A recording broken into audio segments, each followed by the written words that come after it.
বলছি কদম, চলো না আজ একটু চেষ্টা করি। ও মা নাল্লা, তোমার 1 মিনিটও টেকে না, আবার চেষ্টা করবে? যাও যাও, বালিশ নিয়ে ঘষাঘষি করো।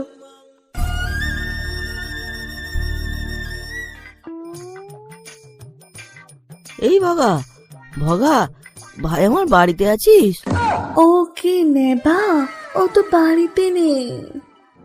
ভেতরে এসো নেবা, ভেতরে এসে বসো।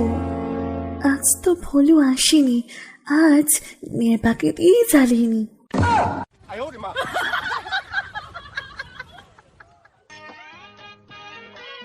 বড্ড দেরি হয়ে গেল কাজটা সারতে।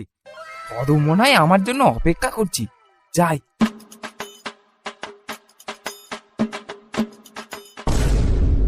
এ কি কদম, নেবা, কি করছিস তোরা? ভোলু, আমার শরীরে প্রচুর জ্বালা, তাই তো আমি নেবাকে দিয়ে আমার জ্বালা মেটালাম।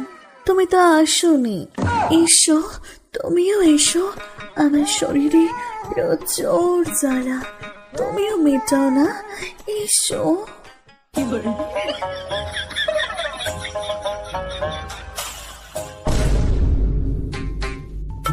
কি হলো? ভোলু, নেবা কেউ এখানে নেই কেন? এখন তো ওদের এখানেই থাকার কথা। ঠিক আছে, একটু বসি, একটু পরে চলে আসবে ওরা। বগা, একা একা বলতে কেন? শোনোদা, তুমি ভোলু নেবাকে কোথাও দেখেছো? দেখেছি, মানে এক্ষুনি দেখে এলাম।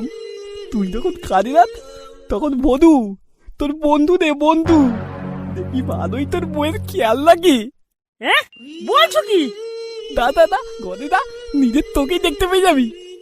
যাই দেখি তো, আমার কদমের সাথে হুমকি ফুমকি করছে। কি ব্যাপার? আমার ঘর থেকে এমন চিৎকার চেঁচামেচি হচ্ছে কেন? নেবা, বলু, তোরা এখানে? ছি কদম, ছি, তুমি আমার সাথে এমনটা করতে পারলি? বলু, নেবা, আজ তোদের ছাড়বো না আমি। দাঁড়া দাঁড়া বলছি।